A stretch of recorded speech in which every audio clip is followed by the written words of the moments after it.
Welcome to episode 6. Yay. That's so exciting. So we're talking today about, what are we talking about? We're talking about what is blocking you from... No, like really break it down for me. What? Break it down for me. I have nothing to say. Do you want me to answer the first question? Kick me a fat beat.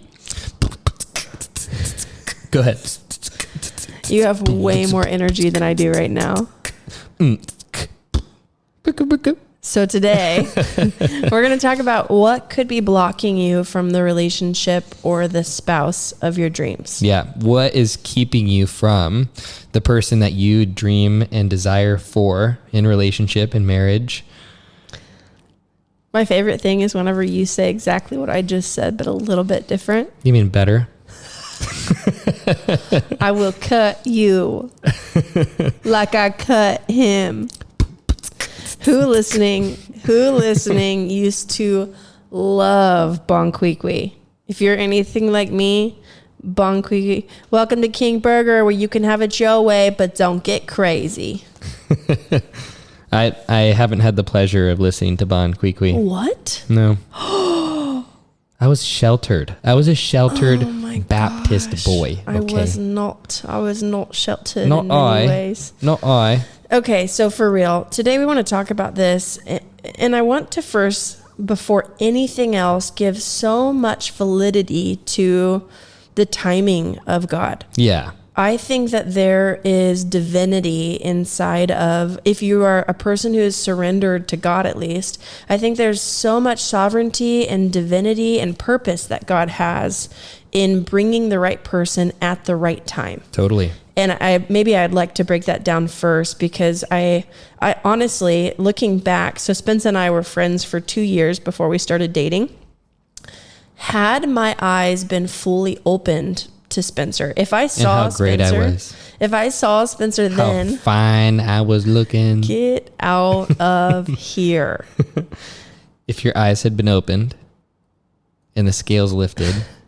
If I saw Spencer then like I see him now, I know for sure at the state of my emotional maturity and where I was in life, how emotionally intelligent and aware I was at that time, I know that I probably would have rushed into relationship with him. Yeah. And then made the relationship crash and burn faster than it even started, because I had a history of doing that. Yeah. If I was in, it was like full send. We're going all of the way. I'm going to be super spiritual about it. This was me then. I'm going to be super spiritual about it. I'm going to get God way too involved in it. It's probably going to put way too much pressure on this relationship.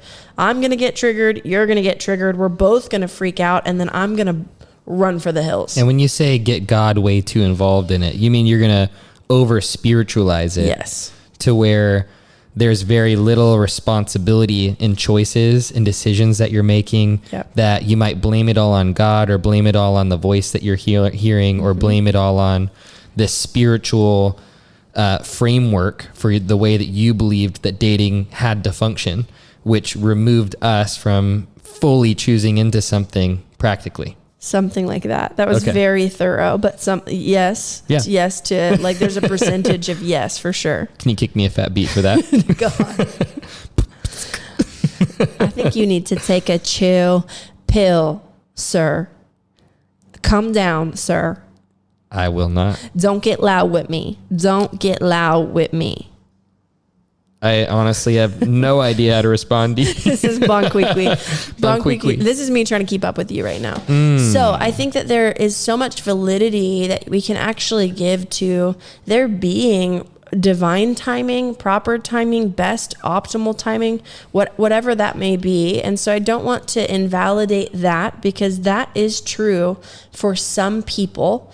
And yet for some people, they think that they're ready. And maybe you've done the work. Maybe you have been really intentional in preparing your heart for a relationship, and it seems like it'd be the right timing, but it's just not happening for you. Well, let's talk about some reasons why it wouldn't be good timing. Heartbreak. Yes. You haven't fully healed from heartbreak. Yep. That's a good reason. Another good reason is marriage and relationship is in your God spot. You're extremely codependent on relationship for you to be okay. It's the internal subconscious or unconscious statement of, I will not be okay until I'm in a relationship. I will not feel loved until I'm in a relationship. I will not feel accepted until I'm in a relationship. Yep. I will not be okay. My sense of safety, security, love, significance will not be there unless I'm in a relationship. And to that, I would say that it is the grace of God that he hasn't put you in a space for relationship to happen. Right. I think it's the grace and the kindness of God that he wouldn't want to bless you with something that ultimately wouldn't be a blessing and a gift to you because of the posture of your heart. I think sometimes the waiting season, sorry, I'm like dragging a cord around with my slippers. I think sometimes the waiting season is because God is actually waiting for us to make powerful decisions and us to actually get into a healthy heart posture to be able to carry and sustain the gifts and blessings that he wants to give us. Oh, totally. And we can't blame God for the timing of it in those situations, because actually I think the ball is in our court inside of those circumstances. Yeah. Yeah. I remember our friend, our one of our close friends that lives here in town, his dad told him, there are women that you date and there are women that you marry. Mm-hmm. And so his childhood sweetheart, he's like, oh, I dated all these other girls because I was like, no, she's someone that I'm going to marry. So I guess I don't date her. But then after a while of dating all these other girls that he didn't want to marry, he was like, well, this is a waste of time. This is when they were like 15 and 16. Oh yeah, they were 15. They were in high school. Sweet. And they've been married for over 10 years now. They live 6 houses down from us. They're our best friends. And it's so sweet to get to watch. Like, they were so in love at such a young age. And they're even more in love now. But it reminds me of my season after I got super burnt out on ministry after 3 years at ministry school. And I felt totally disconnected from God, disconnected from church, disconnected from myself. And I went on a messy dating process, but I needed to. You know, I had so much judgment around dating, so much shame around dating, that it was a first time for me. You know, I'd felt so sheltered from dating for so long. I'd never gotten to have an opportunity or a chance to explore what I even wanted. And you didn't want them. I'd learned I didn't want them. Thank God. Yeah, I wanted you all along. But the scales had to be lifted from my eyes. You had to figure out what you wanted before you knew you wanted totally. me. I had to learn. And that dating process was I look back on, I'm so thankful, you know, but I see that dating process as something that grew me and developed me. And it was something that I needed to have. I don't think that I was ready at that time for marriage either. I wasn't ready for the person I was meant to marry because I had so much mess. And I knew internally, like, the reason why I started getting life consulting, life coaching, the reason why I started meeting with Justin, the reason why I met with a bunch of different coaches is because I knew internally when I had my first meeting, he's like, so why are you here? And I was like, well, I hate God. I hate church. And if another Christian starts talking at me, I'll punch him in the freaking face. I said that a little bit more colorfully, but he was like, oh, that's cool. Thanks for being honest. And I was like, yeah. And I was like, I know it's offense. I know that I've heard enough messages. I've spoken enough messages on offense that I know I'm offended. I know I have pain. I don't know what to do about it though. And I said, I told him, I was like, I'm looking at porn every day. I don't care. And I want to care.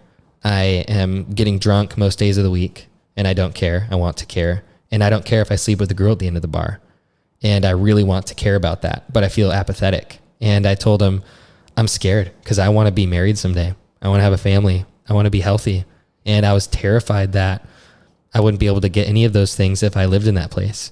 And it took a while for me to unpack the pain that was underneath what was going on there. The only reason I medicated in all those different ways because there's so much unresolved, undealt with pain. And it was driving me towards these different habits and thinking that there was going to be just like the quote unquote hot girl that was going to save me from my pain. Mm-hmm. And that's what porn delivers to us, is it sells this fantasy that will save you from your pain. And so many of us live in this fantasy world in our minds thinking at some point this fantasy, whether it's, even if it's a healthy marriage or a healthy whatever, like there's this XYZ that when it happens, I will no longer be in this XYZ pain that I'm in right now. Yeah. I will no longer feel alone. I will no longer feel this shame. I will no longer feel unlovable.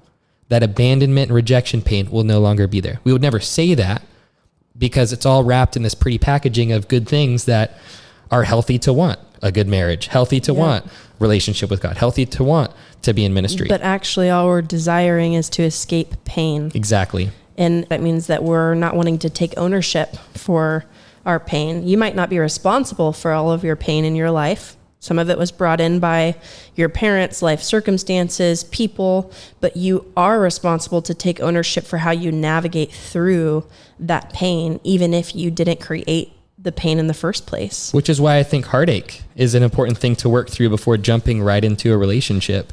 Well, also, if you hadn't have gotten so much counseling and coaching and help, you would probably be so blamey to this day. Because I know old you would blame all of the women in your life for the things that were coming up in you. I knew it, yeah. But once you were in the season where you and I started dating, you were actually powerfully taking so much ownership over your life, your pain, where it came from, what you brought into the relationship. Yeah. And so I think that was actually the thing that helped you get to a place where your heart was ready to enter into a relationship. Totally. Was being willing to take so much ownership over your life. Yeah. Yeah. 100%. And even when I had gone on dates, previously before I'd gone into ministry school, I'd pretty much blacklisted dating altogether. I was like, I'm dating the Lord. And I would never say that as a man, but I felt that. I was like, I'm not, it's not about this. I'm not at ministry school so I can find and meet somebody. I'm here to serve God, and I'm here to, to grow in my destiny and what I want to become. And I went hard after that. But before that, all of my dating looked like me going on several dates and hanging out with a girl, and then getting to the point where I realized, I had done all these things to love, serve, support, be funny. And I had this need to be liked without being seen, and that was interesting. In retrospect, I can look back and go, I had this deep, deep need to be liked, maybe even worshiped and wanted, without actually being seen and known and exposed to where love could affect me. And so relationships would be fun until it get to this point 2-3 months in where I just started feeling repulsed by someone because my own insecurities, my own self-hatred. Repulsed, such a big word. It is, but it's true. And it doesn't matter who the girl was, they were victim to my own self-hatred pointed at them. Yep. You will never reach the standards and judgments I hold over myself. Mm-hmm. And I projected those standards onto the people that I dated. And because I wasn't willing to be seen, there wasn't true intimacy that I was building with somebody. And it would get to the point where I could see every flaw that a girl had, and it would drive me away. Well, let's add on to that list of another reason why you might not be in a season to date. Right. I think not being willing to take ownership over your own stuff, because you aren't intentionally on a healing journey. I think that is a good reason to not date. It's like, I'm actually going to put myself in a timeout because I know I have issues to work through with me and get to a place where I'm ready and willing to take ownership before I'm going to bring someone else into this. Yeah. Because I know whenever I started dating you, even after 2 years of deciding that you were a no-go forever, I finally had feelings that came up for you. And I remember going on our first official date. It was the first night you actually asked me to be your girlfriend. Mm-hmm. I was in my bedroom getting ready with 2 of my girlfriends, and I was freaking out because I kept going back and forth on, am I attracted to him? Am I attracted to him? Oh, I don't know. I don't know if I am or not. And there were moments where I felt come really. On, girl, really? When we're together, I affirm him so much, but I have to be honest and share these stories. And he's heard them so many times because of the work that we do. But I have to overly tell him how attractive I think he is, because I don't want him to hear just the feedback of, I wasn't attracted to you. I'm so sorry. I mean, there's things that we've said, you asked me what my type was and it wasn't you. And yes. Then both sides, it's just but then once you build the intimacy of relationship and marriage, those things matter so much less. Yeah. But I'm freaking out in my bedroom, getting ready to go on a date of the guy that I really wanted. I genuinely really wanted to be with him. I loved who he was as a person. I even prayed one time. This was maybe a year into our friendship. God, give me a husband that's exactly like Spencer on the inside. So sad. Oh, it's so bad. So sad. You know what? And God gave me that exactly. Yeah, he's like, if only you knew. Okay, so in my I could just see time, him being like, yeah, you just wait. You wait. so getting ready and looking at, oh gosh, I don't feel attracted to him. I feel afraid of this. Do I even want to go on a date with him? Having all these conflicted emotions. All of the sudden, I had this little like heavy revy that dropped in on me. I got this revelation of, tell me about it. Oh my God, every single thing that I judge and pick apart on him that make me think he's not attractive are exactly all of the areas where I've judged myself for years. Every specific thing that I had, either been made fun of in different moments, or I personally decided I don't like this part of me, they're the exact areas I judge on him. And there are even areas that I tried to get rid of on myself. I tried to get the conditions right to change it all so that I believed that I was attractive and lovable. Like, what were some of those things? I'm not going to go into it. No? What about my body? Get out of here. Not like, Sammy? It's besides the point. And I don't think it would be uplifting for anyone to hear my internal self-judgment that I had. I always like hearing that stuff. So I just was like, oh my gosh, these are all of my own self-judgments. These are all of the parts of me that I've tried to get rid of, and I'm projecting it onto him. And my own self-judgment is the reason why I'm not attracted to him. And there were other guys in the past that I was attracted to, that when they wanted me, it felt like it confirmed and validated and convinced me of my beauty and my value, because that person that I thought was attracted to me. Yeah. Which only reveals my own insecurities. Yeah. And so inside of this, I got to go on a journey of being willing to take ownership for that. I could have opted out of that process, and I could have opted out of relationship with Spencer because of my lack of attraction. But actually, as I confronted my own self-judgment, I grew in attraction to Spencer exponentially, and it became, thankfully, I'm so attracted to every part of him now, but I internally, it became less about the way that he looked. Right. As I've learned to love and accept me regardless of the conditions. And so I think one of those like qualifiers for you guys that are listening to this, if you feel like maybe you're not in a place to date, maybe it isn't the best time, could be because you actually have a journey of needing to take personal ownership in your life. Yeah. Or I think, one of the unique things that I did when I was dating after third year during that burnout season and that pain that I was sifting through and resolving and getting healing in, I think a big part of that process too was dating, but also being honest with every person I went on dates with where I was at. Yeah. I think depending on the date, just being very honest, owning where I was at in my process, owning my messes, owning that I was sifting through a lot of pain and didn't look pretty all the time, so that I could let the girls that I was going on dates with choose into whatever level of connection they wanted with where I was at. Yeah. That way it was like, hey, I don't want to control this person's decision. And I also felt like a part of that journey was so freeing for me to be able to date and maybe get out of that intense high stakes mentality I had around dating, which is like, I can only date one person and then marry that person.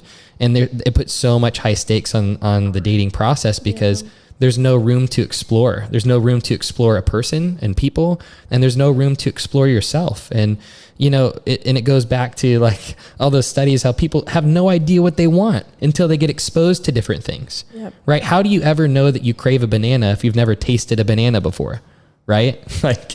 And what I also, I think people take that to the extreme in dating, where they're like, how do you know if you're sexually compatible unless you've had sex with somebody? I remember someone said, and I'd heard this before, like, how do you know you want to drive the car until you test drive it, right? How do you know you want to buy the car until you test drive it? And I had shared that one time with a mentor at the time, and one of the things he said was, and I loved this, and I always took this afterwards. He said, I don't need to test drive a Ferrari to know I want a Ferrari. And I was like, I like that. That's amazing. Yeah. And it was a one-liner that was like, that's a true zinger. But it's true. It's like, that's a level of trust that you have to give to the Lord too, is if we start living like the world and believing that we have to test drive things, like you have to run the pipes to find out if there's compatibility. I don't personally believe in that. I believe compatibility comes through true intimacy. Oh, it's grown, it's cultivated, it's developed. Like I know for us, our sex life has gone through the roof as we've felt safer and created more emotional connection and intimacy. Yeah. More vulnerability, more honesty, more check-ins. Actually, like we do heart check-ins every couple of days. Hey, how's your heart doing? Yeah. How are you feeling in relationship? Is there anything that you want to process through? Is there anything that's going on? How do you feel towards me? Yeah. I want to be the safest person for you. Yeah. Hey, how can I love you in this? What do you need from me? How can I support you in this? Yeah. We create emotional intimacy. And as you create compatibility in different areas of your life, and as you communicate, some people think that you're sexually incompatible, but actually you guys just aren't communicating with each other. Right. And you're wanting someone to read your mind and know exactly what I'm going to talk about it sexually, but this also translates emotionally. Yeah. You want someone to know exactly what would feel good for you and your specific body, when that's actually your job to communicate with your partner. Yeah. Maybe after 20 or 30 years, they might fully learn you and be able to just know what you like. But people don't even know who they are and what they like. How are they supposed to know who you are and what you like moment to moment, day to day, especially for us ladies, who what we want, what we desire, how we feel, what we think changes every day based on our hormones. Yeah. And so ultimately compatibility, especially sexual compatibility, it's something that's cultivated over time. Yeah. Well, I mean, the grass is always greener too. And that's why, if we use comparison as a measuring stick for anything, you're already going to set yourself up for failure, because then you go, okay, but I know that there are other people that I would be more compatible with. You can use that for anything in your marriage. You can use that for anything in a relationship. And the grass is always greener. You can go, oh, maybe someone isn't as painful in this area. They don't offer as much pain here. Maybe, when you start having kids, there's somebody else out there that is more kind in the way that you feel like you want it or need it. Or maybe there's another person that has this physical characteristic that you wish you had. And here's the thing, the grass is always greener where you water it. Yeah. Yeah. And so if you want those things inside of your life and inside of your relationship, I literally just made an Instagram post about this, talking about like how the love that I have with Spencer and the way that he loves me now feels like everything to me. It feels like all of the things that my heart ever craved or ever desired. There are so many moments where he does all of these little things where he's so attuned to me and loves me in a way that actually communicates love to me now. Yeah. And we do have what feels like such a dream relationship. Now it's not void of hard moments, painful seasons, hard conversations, disconnection, but it's actually in the midst of those what makes our connection so good. Yeah. But ultimately, I think that came because there were so many times that I would want Spencer to change. Yeah. Or that I would focus on his actions or his behaviors and internally want to point my finger or blame. Like, I wish you'd change here, here, here, or here. Yeah. And though I probably did communicate those things, though I probably will still, what I have done and what I've gotten better at going into our 4th year, it's almost our 4-year anniversary, huh? Yeah. Going into our 5th year of marriage, ultimately, like what I've learned is like, if I can actually point and channel all of that energy to me, if I want change in you, I'm actually going to redirect that attention. And instead of paying attention to where you might feel inadequate to me in an area based on what I need, I'm actually instead going to become that person that I want to be. And I'm going to trust and hope. And I've watched this happen over 5 years now, pretty much, since we were dating too. I've watched it happen where if I actually change and transform and heal, that actually leaks into our connection and you get moved and inspired. I watch growth happen in you. And vice versa. And yeah, so I was just going to say that. And the same goes for him. When I watch him just be loving and powerful and take ownership for his life, I'm like, ooh, I want that for me. if I watch him grow in an area, all of the time I'm like, wait, I don't want to be left out. Like, I want to learn about that too. And I watch this thing happen where like we care about growing because we don't want to miss out. We actually want to step up to the plate. We actually want to, there's this thing in, I believe it's inside of all of us where we want more for our lives. I think it's a God-given thing that helps drive us into living in our full identities. Oh, totally. But as I've focused that energy on like, okay, I'm actually going to focus on changing me, healing me, growing myself, I'm going to trust that that is going to eventually manifest in my marriage and that you're going to want to keep up and be inspired by the decisions that I'm making. And inside of that, it's like staying away from blame, staying away from pointing your finger at the person you're dating or the person you're married to, and instead you change. Yeah. You be the person that's taking ownership and being powerful. Well, I think this like brings me to that point that's really important of it. Are you ready for marriage if you just know what you want for yourself? And I don't believe that that's true. Marriage, everything that we see in scripture and everything that's made marriage great and beautiful for us is getting to a place where we're actually getting closer to sacrificial love. We're actually not desperately requiring something from each other in order to be okay. The less we're in that codependency state where I'm like, I need you to be this, and this for me to be okay, to be fulfilled, to be satisfied. If I'm waiting for my partner to satisfy me, then I'm actually making myself powerless to them as my God in an area in my heart. Yep. And I think a lot of people, and especially this day and age, we have a fast food culture around dating, where we're like, I want a number one with supersize, and I want this, and I want it now. It's the husband list. Totally. Or the wife list. And I'm not against having desires and having lists, but I think what we do is we get to this place where it's like you're so focused on your own needs and deficits and desires that you've gotten away from the place of understanding that marriage is a sacrifice of your life. Yeah. You're giving up your life for an experience of intimacy and love that you would have never gotten without marriage. It's actually, one of the comments you made the other day was marriage doesn't make you happy. It makes you whole. And it does make you happy to be whole, right? Mm-hmm. Happiness, fulfillment. One of the things that I think is so good that Tony Robbins says is the worst thing is not the inability to find success. It's finding success without fulfillment. Those people that make their billions of dollars, start 100 companies and accomplish all of these different things in their life and then still aren't fulfilled.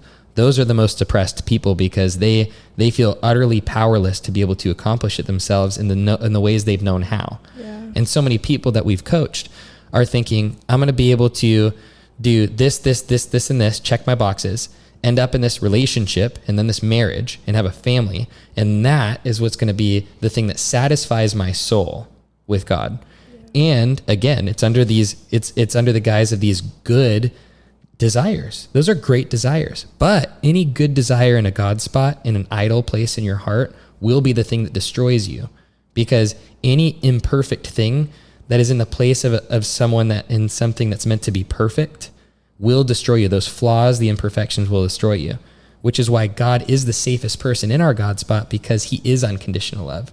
He's the only one that can't fail, the only one that can't disappoint. Right. And you might feel disappointed, but it's all inside of your perception. It actually has nothing to do with who God is. Because if you could see things the way that he did, you would know that he couldn't mess up. And it's that analogy, I think I've said it before, is like if you're a 5-year-old asking your dad for a box of grenades, is he a good father to give you exactly what you ask for in the moment you're asking for it? Is he a good father to give a 5-year-old a box of grenades? No. You're like, I just want it. I'm not going to be okay. I'm not going to be okay until you give that to me. Like, God, it's like we cry out for these things. God, I just want to be married. I just want to have this person. And like, I know, like, it's like, I know I've like got this. I went into full persona actor. Right there. He turns into like an actor and he'll like totally personify it. But we do that, right? Mm-hmm. And we attach all of this okayness, all of our safety, all of our significance, all of these core human needs to a thing.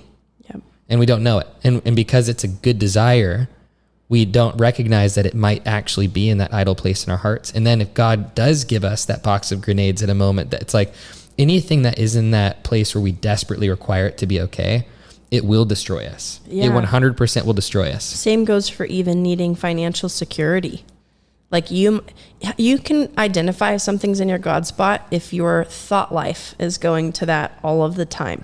Yeah. If you are thinking about something over and over and over and over and over again, then it's probably in your God spot. If you feel not okay or have high anxiety or a high stakes reaction to something whenever it goes wrong, you know that that thing is probably in your God spot. Yep. And you don't have to look at that or assess that in your own life with judgment.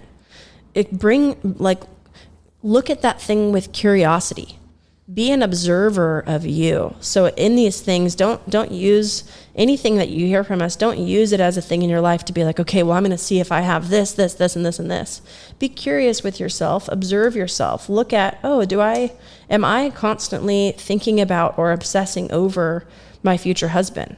Whenever there's a circumstance that makes me think or feel like that won't happen, do I lose my sense of okay? Do I have high anxiety?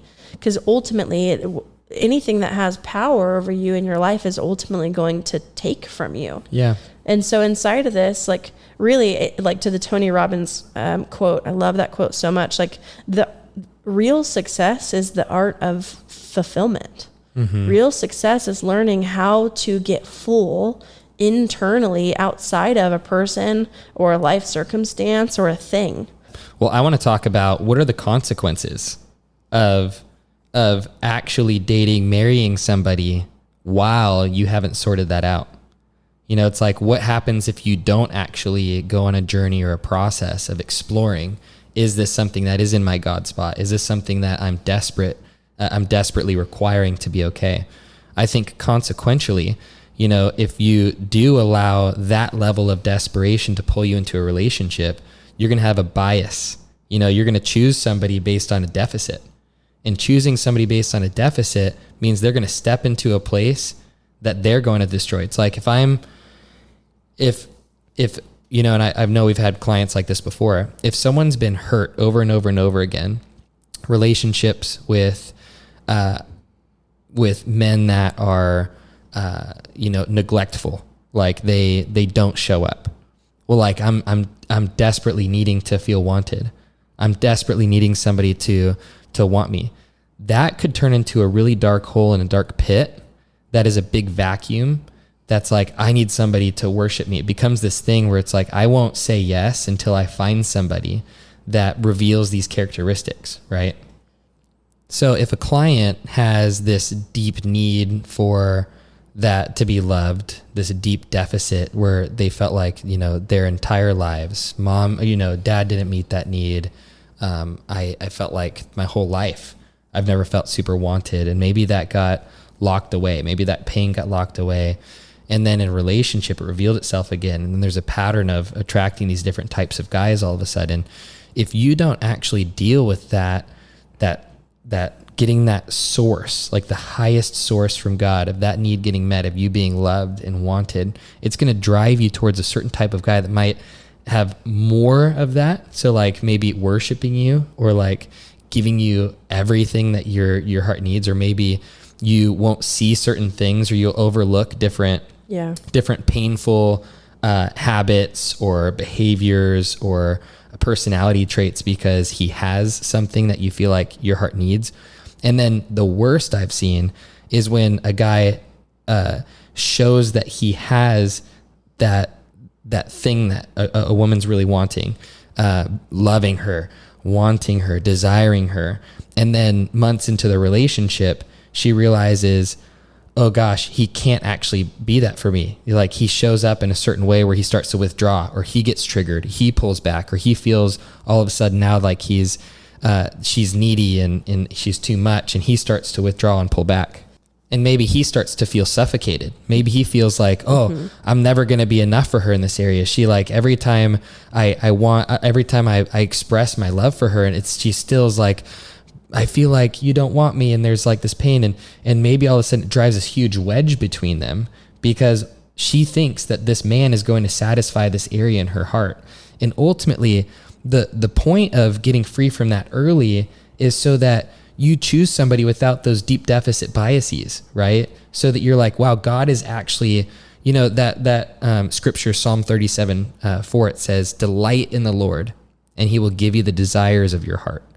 And I think that's so critical. It's like, if I don't have the ability to delight in God and I just have only desires, then those desires are going to be biased, because I'm not going to know how to get those desires met in God so that a relationship can be a gift added to my life. I know in our life, in our relationship, the places where we've desperately required each other to be something to be okay, that's been the thing that's destroyed our connection in so many moments. Like, it's hurt our marriage so much to have deep, deep needs for each other, that we didn't have this relationship with God where he was meeting those needs in our hearts first. Yeah, well, ultimately that level of codependency will bring in and create so much disappointment and disconnection inside of a relationship. Like, when you figure out that person actually isn't able to meet your needs, or able to meet them perfectly, or able to meet them all the time or every time, it's really, really disappointing, because what's actually happening in that moment is you are getting triggered back into your childhood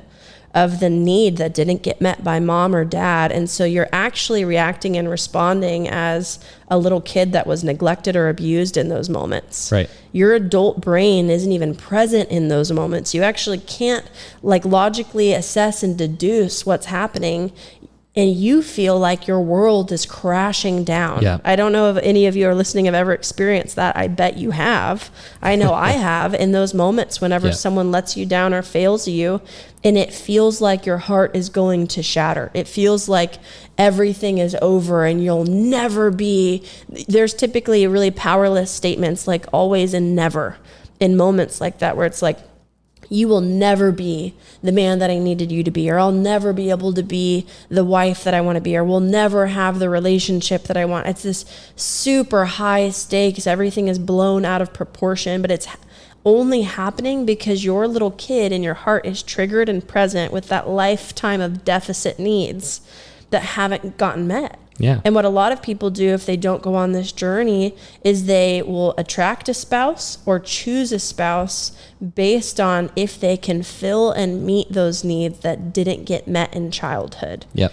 And you actually can't have an unconditional love inside of that relationship, because you're actually using them to get those needs met. Yeah. And I think subconsciously that happens all of the time. Yeah. And I think it's normal, and there is a way to heal and recover that. I know for both of us, though we didn't choose each other with that intention, I know that subconsciously we feel drawn to people that either will trigger our childhood pain. Yep. They are a wound mate, and they trigger that pain, and they represent dad to us or mom to us because our heart's actually begging to be healed.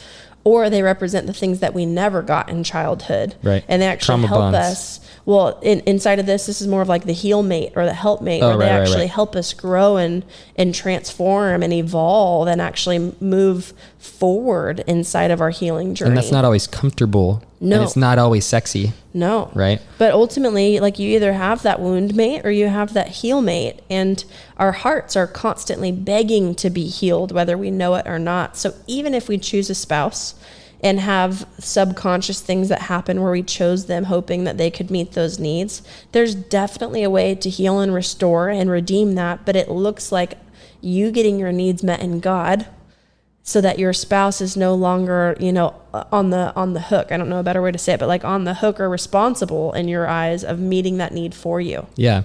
I see too many people in the dating space, single space, that are blaming incompatibility for why they break up with different people, why they end relationships. It's all incompatibility. Maybe he's not the one. Maybe she's not the one. Yeah. When that's not the only factor. It's probably unresolved pain. It's probably triggers. It's probably both and. It's not one or the other. And I see pendulum swings.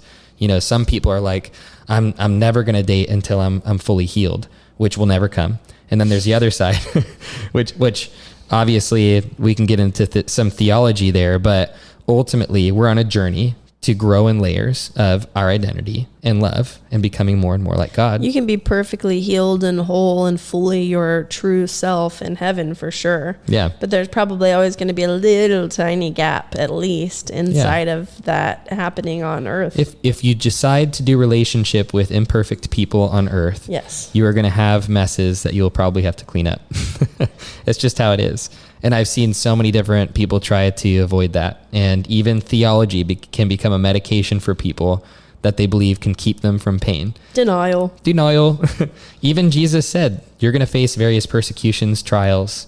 And he even talks about chastisement, how it doesn't feel good. I think he talks about that in Hebrews or whatever. But and he never promised a life that was free of pain. No. But he promised that he would be with us, that he'd never leave us, that he'd never forsake us. Right. And I think so if we bring it all the way back, so are there things that can keep us from the person that we want to marry, our dream spouse, that dream person that we want to have in our lives forever? Absolutely. 100%. And I think a part of the process first is just becoming aware of that. Just becoming aware. Is there more underneath the surface than just compatibility? Just you finding if someone's going to check off all your boxes. Or just God's timing. Right. Because that could be a factor. The over spirituality of it. But it's also like, yes, God's timing might definitely be a factor, but there also might be a ball in my court where I actually am powerful to take ownership over some different things in my life and see change happen. And maybe that will be the thing that makes God timing now.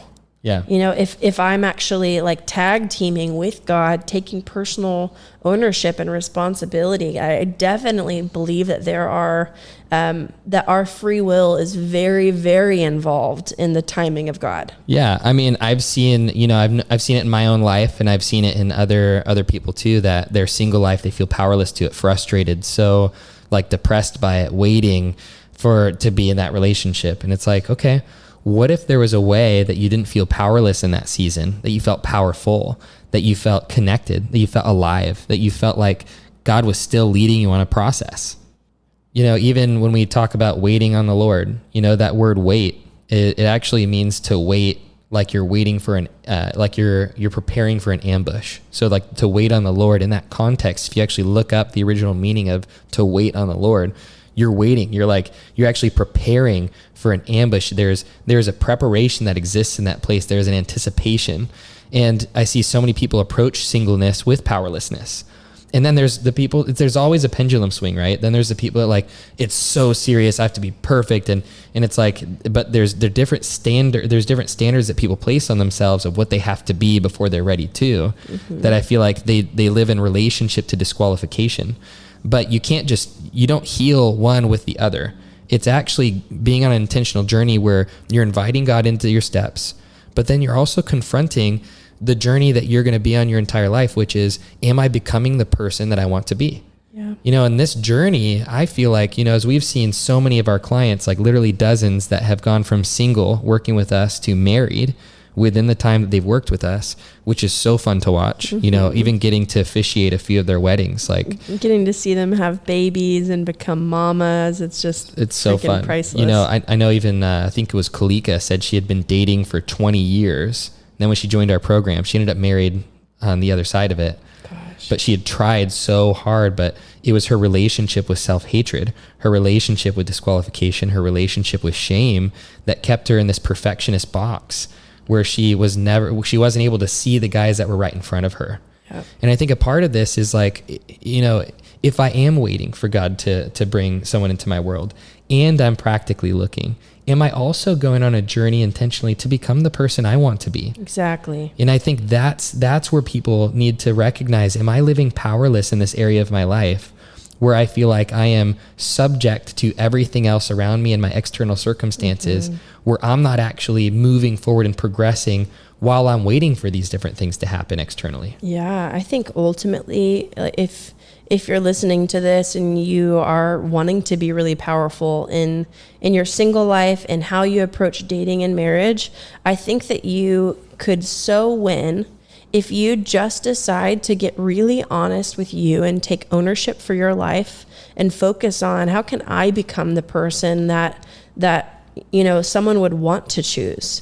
How can I actually cultivate and develop the things inside of me that would make a secure relationship someday? That would, how can I be a woman that a man would want to choose forever? And how can I actually cultivate that and develop that? Now, you're not healthy, godly, humble man would choose. Yeah. And ultimately, you're not adding anything to who you are inside of that process. You're actually removing the things. The healing process really is removing the things and the walls that are blocking you and disconnecting you from who you actually are. Because what's underneath all of that pain and wounds and protectors is a beautiful, beautiful, thriving, alive, connected man or woman. Right. The healing process is removing anything that's blocking that shine. Yeah. And so ultimately, I think that you'd be so successful in your dating process if you actually focus on growing and developing you. If you can get away from blaming the men in this generation or the men in your town or what's wrong with women, get away from blaming and pointing your finger and medicating your pain with accusation, and migrate towards taking personal ownership in your life and developing you. And then the rest of that, you can actually trust the timing of God. If I'm playing my part, I'm actually really happy to sit and wait on God for when he is going to bring that person. I'm going to trust his sovereignty in the timing now that I actually am taking personal ownership in my life. Right. Yeah, exactly. I think that was well put. Thanks. Yeah, so good. Yeah. So I think we'll wrap up the conversation right there. And I'm sure you guys have questions. Again, send any of those questions that you have into info@aliveandfreeconsulting.com. We would love to hear questions that you have. Okay. We don't want to just be talking to a bunch of people and talking at you like, we know exactly what you need. Okay. So you better open up your mouth. We got a spoonful coming. Okay. We want to actually hear what you guys want. We want to hear what you guys want us to talk about. And so we can have a conversation about it. And also, we don't think that we have all the right answers. Okay. No, this is never. a discussion that we are consistently having, and we are growing as coaches. Getting to have worked with more than 4,500 women over the last several years, we have grown and refined the way that we coach, the things that we coach people in, the things that we've learned in our relationship with God in overcoming things in our lives. And we will continue to. Exactly. And if you listen to Failing Forward, you'll know that we're okay with failing because it's not attached to our identity. Absolutely. So we're constantly growing in our understanding and our theology and in the way we communicate and articulate things. So never hear what we say as us thinking this is the ultimate truth, or thinking that we have the full understanding, or that we could even articulate the full understanding in this amount of time. Totally. Take it all with a grain of salt, eat the meat, spit out the bones. And ultimately, these are just conversations that we're having. So if you want real help and you want it from us, you can definitely look into our programs. But if you got anything out of this episode today or any other episode so far, do us a favor and subscribe and leave a review. If you rate and review the podcast, it literally takes 20 seconds. It takes 20 seconds. And that is the most helpful thing that you can do to give back. We want to provide these conversations completely free to you so that we can give you resources on how to navigate these things that we wanted help with when we were navigating relationship in the beginning. And someone yesterday reached out to me and said, I'm trying to leave a review, but I can't because I'm on Spotify. What do I do? I think that you actually have to go to the Apple Podcast app. It's like a little purple app. You have to review there because I don't think Spotify will allow you to do it there. Yeah, it's on Apple Podcasts that you do that, but you can listen to it on Spotify as well. So, of course, if you think that this episode would be beneficial for a friend, please use the link to share it with a friend if you think the conversation would be beneficial for them. And we want to see a movement of women and men that are overflowing with God's love in their closest relationships. We want to see people thrive in life. So we hope these conversations are helping you, and you can help us by just taking those few steps by spreading the word out and leaving a review. Yeah, but we love you guys, and we are excited to see you on the next conversation. So you guys have a great rest of your week, and we will see and talk to you soon. Peace.